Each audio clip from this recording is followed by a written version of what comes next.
last few months, US is struggling with one thing, keeping its allies closer, and the recent example is its ties with South Korea. In a recent ICE raid at Georgia battery plant of Hyundai and LG, over 400 people were detained, out of which over 300 were from South Korea. Now, they were all skilled workers who had come to the plant to set it up and transfer technology. But they were all detained, and after an agreement with South Korea, now they can fly back to their homeland. But Trump, being a deal maker, reportedly gave them an option: stay in the United States and teach Americans how to do the job, or go back to South Korea. Sadly for Trump, only one of them had decided to stay back. South Korea is now preparing to get all of them back to their homeland, but the president of South Korea now has said that this would scare companies to invest in America, and they would rethink if America is still a safe investment option. But were they all illegally working at the plant? Our next report tells you more.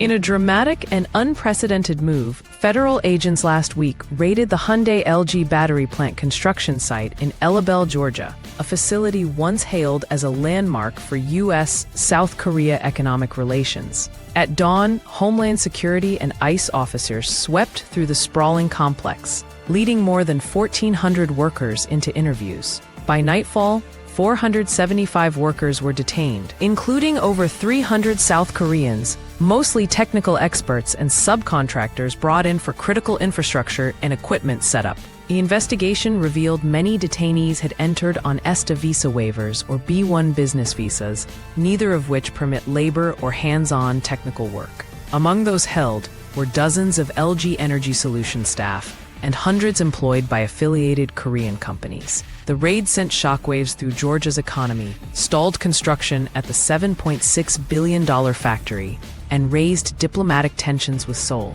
For some detainees, visa statuses were unclear, but the underlying issue was a pattern of relying on short-term travel documents for specialized roles, exacerbated by difficulties in securing U.S. work permits. Faced with the crisis, South Korea sprang into action, denouncing the deep regret over the detentions and pushing for swift release. Over the weekend, an agreement was reached. The South Korean government chartered a Boeing 747-8I, scheduled to fly from Incheon to Atlanta, to repatriate its nationals under a voluntary departure process, allowing them to avoid formal deportation records. It's one of Korea's largest evacuation missions since COVID, underscoring the urgency with which Seoul moved to protect its citizens and restore diplomatic trust. As these workers prepare to depart, South Korea's president and foreign minister are actively negotiating with Washington on both immediate repatriation and long-term visa policy fixes.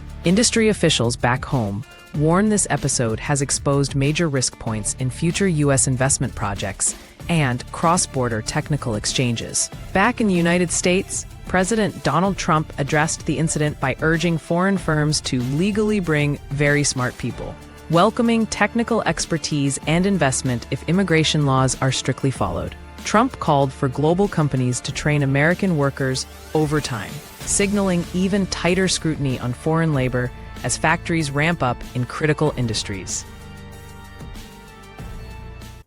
If you like this video, then like, share and subscribe to ET Now.